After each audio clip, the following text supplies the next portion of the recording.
शरद पवार काय म्हणतायत मराठा आरक्षणासंदर्भात ही शरद पवारांची जुनी भूमिका आहे।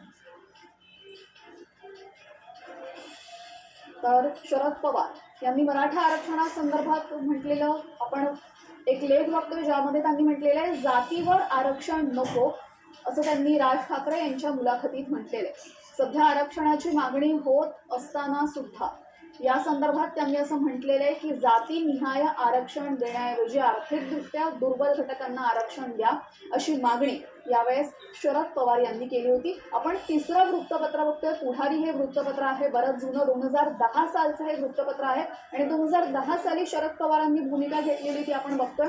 मराठा आरक्षण कायद्याने शक्य नसल्याचं शरद पवार यांनी यामध्ये म्हटलेलं आहे।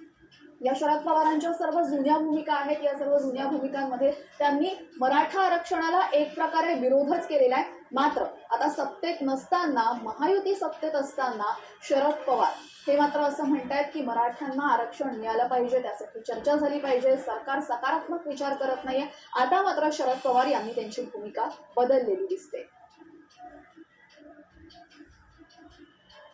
तर मराठा आरक्षणासंदर्भात शरद पवार यांची बदललेली भूमिका आपल्याला स्पष्टपणे दिसते। याचाच दाखला देण्यासाठी काही जुन्या वृत्तपत्रांमधली आपण दाखले दिलेले आहेत। मराठा आरक्षण कायद्याने शक्य नसल्याचं शरद पवार यांनी म्हटलेलं। तर शरद पवार यांची भूमिका आणि यासोबतच खासदार सुप्रिया सुळे यांची भूमिका, या दोघांच्याही भूमिका नक्की काय होत्या त्या आपण आता बघतोय।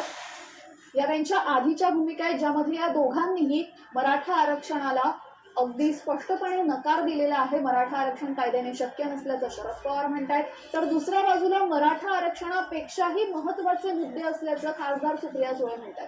मात्र आता महायुतीचं सरकार असताना मात्र या दोघांनीही याच्या अगदी विरोधातली भूमिका घेतलेली आहे। मराठ्यांना आरक्षण मिळालं पाहिजे, मराठ्यांना आरक्षण मिळालं पाहिजे अशी दोघांनीही भूमिका घेतली। त्यामुळे भूमिकेमध्ये झालेला बदल आपल्याला स्पष्टपणे इथे दिसतो।